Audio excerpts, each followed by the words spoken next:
Bonjour à tous, on se retrouve aujourd'hui pour parler de la marque Drunk Elephant. Donc j'avais envie de vous donner un petit peu mon avis sur le kit The Littles que j'avais commandé sur Cult Beauty.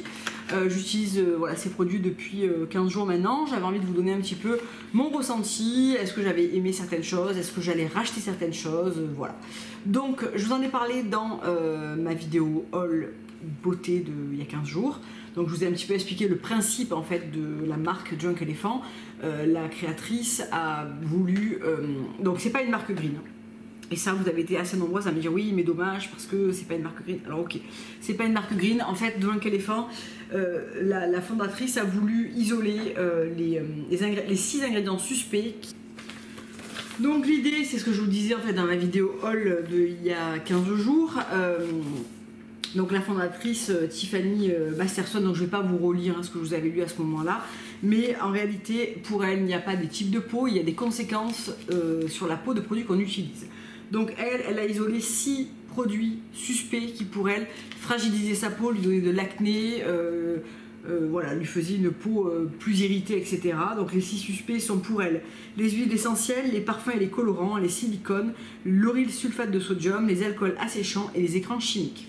Donc c'est tout ce que ne contient pas Drunk Elephant. En revanche, qu'est-ce qu'on va retrouver dans Drunk Elephant? On va retrouver une fusion de produits naturels avec des produits chimiques sûrs selon Tiffany Masterson. Pour elle, voilà, c'est vraiment l'alliance de la technologie et de la nature pour réduire la sensibilité, supprimer l'acné, avoir une peau hydratée, souple, plus jeune, moins réactive, etc., etc. Donc il y a une gamme assez large chez Drunk Elephant. Il y a quelques produits qui ne sont pas vendus en France. Cette petite trousse, la The Little, moi je l'ai trouvée sur Cult Beauty. Je crois que c'est la seule marque, je crois que c'est le seul site anglais qui revend la marque et qui livre en France. Donc ça vous est livré dans une petite trousse comme ça en gomme, que l'on peut même réduire encore en deux. Je trouve qu'elle est assez pratique et finalement je l'ai utilisée. Je la trouve très mignonne. Ça fait comme soit une trousse, soit une petite, voilà, une trousse plus grande si on la déclipse. Ça coûte 70 livres, je sais plus exactement. J'avais 20% quand j'ai commandé pendant les fêtes là. Et je vais vous parler un petit peu des produits. Donc on va pas faire le débat sur les ingrédients, parce que tout dépend de votre niveau d'exigence. Moi en général c'est des produits vers lesquels je ne vais pas parce que ça ne correspond pas à la composition que j'affectionne et que je choisis normalement pour mes soins. C'était vraiment une expérience voilà, pour tester. J'avais envie de, j'entendais beaucoup parler de cette marque. J'avais envie de me faire ma propre idée, de savoir voilà, si c'était des produits qui étaient efficaces. Pardon. Si c'était des produits efficaces, si c'était des produits que j'allais apprécier sur le long terme. Est-ce que j'allais passer cette barrière psychologique, même si je suis pas une puriste, il y a des choses que j'ai pas envie d'utiliser dans mes produits. Voilà, un petit peu tout ça. Donc je vais vous en parler aujourd'hui hyper sincèrement. Et on va commencer par la gelée nettoyante qui s'appelle la Bestie No. 9. C'est cette gelée nettoyante, donc alors, ce qui est un peu perturbant, et c'est bien annoncé même par la marque, c'est qu'aucun produit n'a une odeur. Rien ne sent rien. C'est déjà pour moi un peu un point négatif. Alors moi je crois beaucoup dans les huiles essentielles. Certaines les trouvent sensibilisantes, certaines les trouvent trop oestrogène-like, certaines les trouvent trop ceci ou trop cela. Dans les cosmétiques, ce qu'il faut savoir, c'est que les huiles essentielles, à part dans les concentrés type pour les boutons, etc., ne sont pas utilisées à plus de 5% de concentration. C'est ce qui est autorisé légalement. Et c'est trop peu, en fait, pour avoir des effets vraiment oestrogène-like ou... Alors, les peaux réactives peuvent craindre les huiles essentielles, ça c'est une réalité. Mais pour moi, les huiles essentielles, c'est vraiment l'actif même des produits green. Ça va apporter aussi une senteur, ça va apporter un actif, ça va apporter de l'efficacité. Bon... Là, c'est ce qui est vraiment évité. Pour elle, c'est un produit qui est trop sensibilisant, trop irritant. Donc, on préfère le remplacer par des actifs ou par des produits synthétiques qui sont pour elle plus sûrs. Cette gelée nettoyante, j'ai envie de vous dire qu'elle a rien, en fait. Voilà, c'est une gelée nettoyante. Elle nettoie, oui. Elle purifie, elle dissolve, probablement. Donc, elle sent rien. Alors je trouve que les mini sont très bien faits, hein. Là vous avez le système d'ouverture, c'est pas le petit bouchon, c'est bien foutu. Ça c'est carrément un produit que je n'achèterai pas du tout, je vais le terminer mais voilà. Elle élimine le maquillage, je trouve pas du tout, on ne peut pas se démaquiller par exemple les yeux avec ou quoi, c'est voilà. Toutes les impuretés certainement, moi je l'ai toujours utilisé en second nettoyage, rien de fou. Voilà, ça c'est vraiment le type de produit que je rachèterai pas. qui a pas un intérêt sensoriel, qui a pas un intérêt, apparemment elle devrait pas du tout dessécher ni rien. Moi si j'applique pas mes soins tout de suite derrière, j'ai la peau qui tiraille. Mais comme beaucoup de produits comme ça dans ce style, il y a rien contre la marque Junk Elephant. Et souvent moi ce que j'aime pas trop avec cette marque, j'ai beaucoup lu les avis etc, c'est que la marque se décharge beaucoup sur le fait que vous n'avez pas aimé un produit, c'est parce que vous en utilisez d'autres qui contiennent des si suspects. Il n'y a pas trop de remise en question de leur propre marque, alors que bon, pas tous les ingrédients soient, je sais pas. Je trouve qu'ils sont assez corporate dans leur réponse, parce que honnêtement, on peut ne pas aimer un soin et pas tous les soins correspondent à tout le monde. Et c'est le jeu, et c'est pas grave. Mais répondre systématiquement que vous ne l'avez pas aimé, c'est normal. Qu'est-ce que vous utilisez à côté? Parce que ça doit contenir les suspects. Bon, certes, allez. Ensuite, donc je vais prendre un peu dans l'ordre, enfin dans le désordre, on s'en fout, il n'y a pas vraiment d'ordre en fait. Le Bi-Hydra Intensive, c'est le sérum hydratant intensif, donc qui se présente comme ça. Ça j'ai bien aimé. C'est un produit qui est... Alors il y a 8 ml de produit dans les petits formats comme ça. Il y en a 30 pour le nettoyant, donc je vous dirai au fur et à mesure, ça c'est 8 ml. Donc ça c'est un gel hydratant. Que j'ai beaucoup aimé, que j'aime bien. Franchement, j'aime bien. Je trouve qu'il a un côté hydratant, léger, sans parfum, un côté gel un peu, mais enveloppant quand même. Alors, j'ai pas toutes les compos en tête, mais bon, ça globalement, c'est un bon sérum hydratant. Après, je préfère me diriger, je pense, vers un produit comme le Glow Recipe ou bien le Oskia. Alors la liste d'ingrédients est pas green, hein, mais elle est. Enfin, j'ai du mal à juger du côté ingrédients synthétiques sûrs. Voilà, je sais pas, j'arrive pas à définir si ça va être quelque chose qui va me faire du produit de remplissage, qui va m'apporter cette texture, ce côté, voilà. Est-ce que ça va être vraiment quelque chose de bien? J'ai du mal à me projeter en fait en dehors du discours marketing en fait. Et je reviens très vite à mes habitudes qui sont, ouais, alors des crosses polymères, bof. Donc en gros c'est de l'eau, ça commence par de l'eau, des coconuts alcanes, on retrouve de l'ammonium acrylodiméthyltorate VP copolymère. Bon, ça c'est globalement le genre de produit que je n'ai plus dans ma routine depuis longtemps. Je suis très contente de m'en être débarrassée de ce genre de produit, mais de l'autre côté c'est un produit que j'ai utilisé avec le C-Firma D sérum, donc les sérums de jour à la vitamine C, et couplé ensemble, ben, je peux pas dire que j'ai pas aimé parce que c'est fou. Si je laisse de côté la liste des ingrédients, je trouve que c'est des duos qui fonctionnent bien. Je dis des parce qu'il y a le duo du soir que je trouve vraiment bien aussi.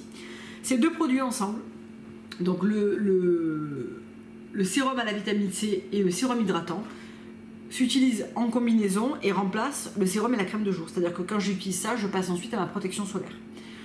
Je trouve que c'est un produit qui fonctionne. C'est-à-dire que ça finit dans le temps et assez rapidement à éclairer la peau, apporter l'hydratation. Le fait de mettre un sérum hydratant avec le sérum de la vitamine C ne fait que ça ne dessèche pas. Donc d'un côté on a des céramides d'ananas et de la provitamine B5 pour le sérum hydratant, et pour le sérum à la vitamine C on a de l'acide ascorbique, donc de la vitamine C, de l'extrait de ferment de citrouille entre autres, etc. Donc ça se présente, c'est un gel un petit peu huileux qui pourrait être collant si on en met trop.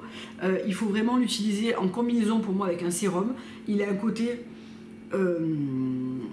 un petit peu figeant comme ça que moi j'adore. Je trouve qu'il fait tout de suite une belle peau utilisée avec le sérum, donc je mets en général 2 ou 3 de vitamine C pour 2 de sérum. Honnêtement c'est un duo pour le matin, encore une fois si je laisse de côté la liste d'ingrédients qui pourrait complètement me convenir. Donc ça donne un truc comme ça qui est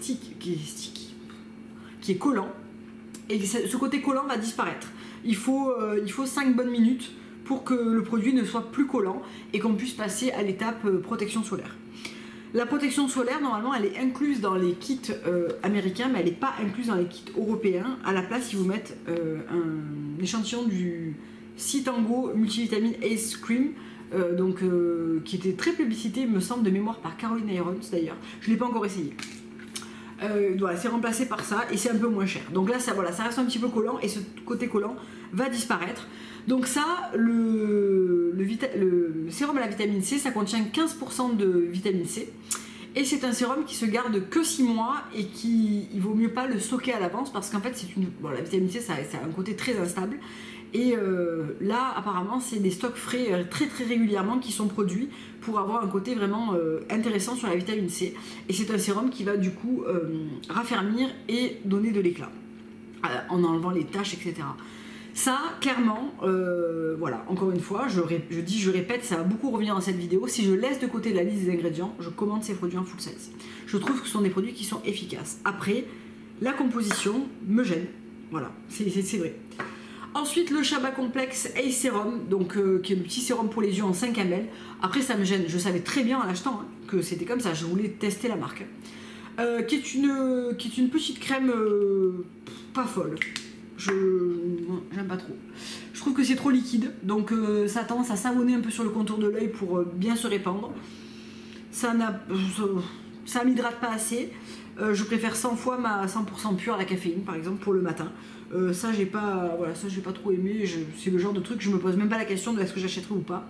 Comme ça, d'ailleurs, c'est non. Et ensuite, le duo du soir, donc le TLC Framboise Glycolic Night Serum, donc le sérum de nuit glycolique, aux AHA et au BHA et à l'extrait de framboise, qui s'utilise, donc c'est conseillé d'utiliser avec l'huile de marula, donc l'huile 100% de marula. C'est le seul produit qui est complètement clean. Donc ce produit est là pour... donc c'est un sérum aux AHA qui a un côté, je trouve, assez doux. Mais à la fois, on voit que ça bosse bien. Et le matin, quand on se réveille, on a vraiment les pores qui sont très resserrés.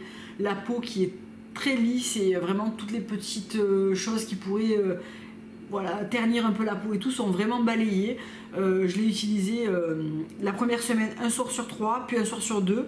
Et les 3 derniers soirs d'un coup, il doit m'en rester vraiment pas beaucoup. C'est un gel complètement transparent. Moi, j'en ai plus.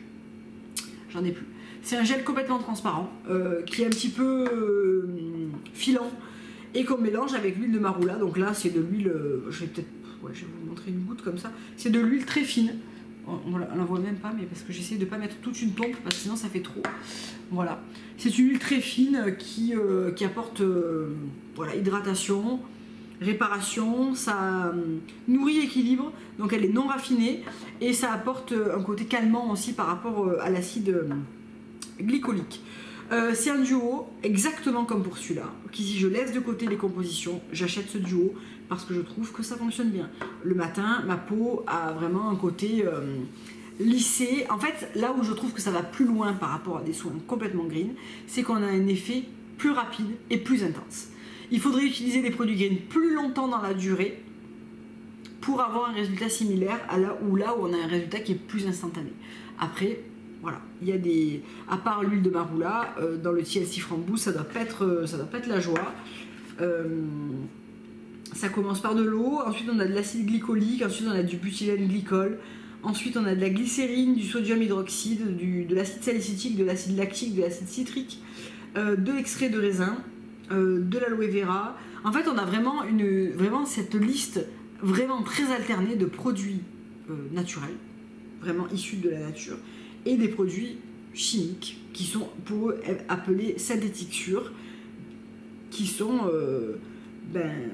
du phénoxyéthanol, du désodium EDTA, des cross-polymères, on trouve de la lantoïne. Bon, on n'est pas dans du soin green, voilà, je peux pas le dire autrement, hein, je trouve que ça en green, c'est pas faisable, mais ça serait top, c'est sûr. Mais c'est pas faisable, je pense, de stabiliser des gammes comme ça. En revanche, est-ce que ça fonctionne? Oui. Est-ce que j'ai un plaisir d'utilisation? Non. Parce qu'il n'y a pas d'odeur, parce que les textures sont... voilà, là ça a séché, c'est des plus collants. Les textures sont pas sensorielles. On n'est pas dans un côté agréable d'utilisation, on est dans un côté plutôt résultat. Voilà. Et pour terminer, celle qui me plaît le plus en texture, finalement en texture un peu originale, c'est la Lala Retro Wipe Cream. Donc c'est la crème fouettée. Elle se présente en 15 ml, il me semble. Oui. Donc c'est une crème comme ça qui est assez... c'est une crème un petit peu doudou. Donc fouettée. Oui. Très agréable à utiliser. Qui serait vraiment bien pour des peaux normales à sèche pour l'hiver, je trouve.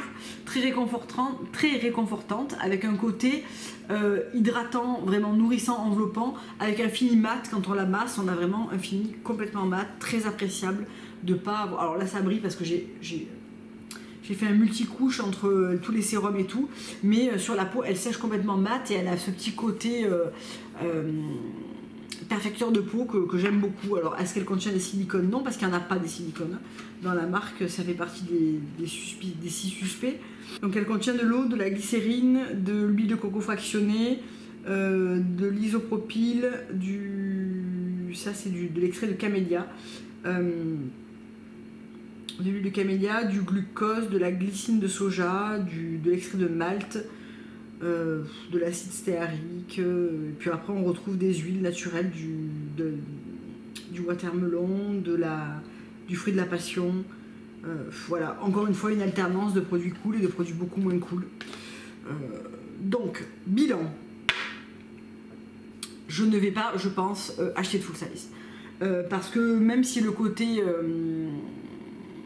efficacité est là, le côté ingrédient m'empêche de profiter totalement de ces produits. Et du coup, je me suis posé la question si j'allais pas faire une cure.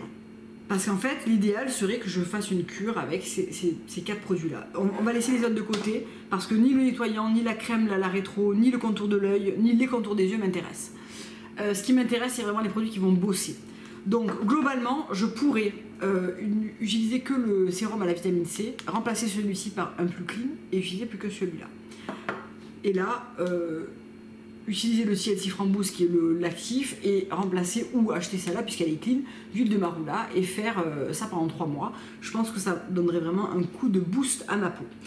Je sais pas si je vais le faire, je vous dis la vérité, je sais pas du tout.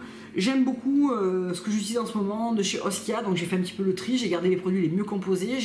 Je vais finir ceux qui sont moins bien composés mais je ne les rachèterai pas. Et j'aime bien ma routine actuelle qui fonctionne bien avec Glow Recipe, avec Josimaran, avec un peu de Oskia, un peu d'herbivore, un peu de LM. Voilà, tout s'embrique bien. J'aime bien ma peau actuellement. Voilà, il faut que je ralentisse un petit peu le côté HA parce que c'est vrai que j'aurais tendance à un petit peu trop la pousser. Mais globalement, je suis contente de ma routine et c'est dans mes croyances, dans mon habitude de produits voilà, safe et green. Donc Junk Elephant, c'est là où ça va me gêner, c'est que ok, il y a une politique au niveau des ingrédients, une vraie politique d'éviter ces 6 suspects, mais à la place, moi j'aurais aimé qu'on utilise plus de naturel et moins de produits synthétiques sûrs.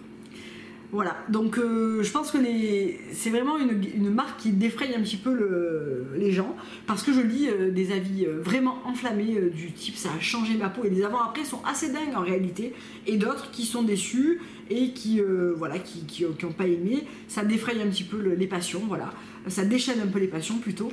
Et moi c'est un bilan mitigé parce que je suis trop green pour apprécier totalement ce genre de marque, je crois.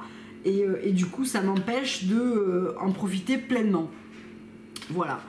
En tout cas, donnez-moi votre avis sur la marque. Est-ce que vous l'avez essayé? Est-ce que vous avez aimé? Est-ce que vous trouvez que la liste d'ingrédients pour vous c'est pas possible? Voilà, on peut en discuter en commentaire en tout cas. Je vous fais plein de gros bisous et je vous dis à très bientôt pour une prochaine vidéo. Au revoir.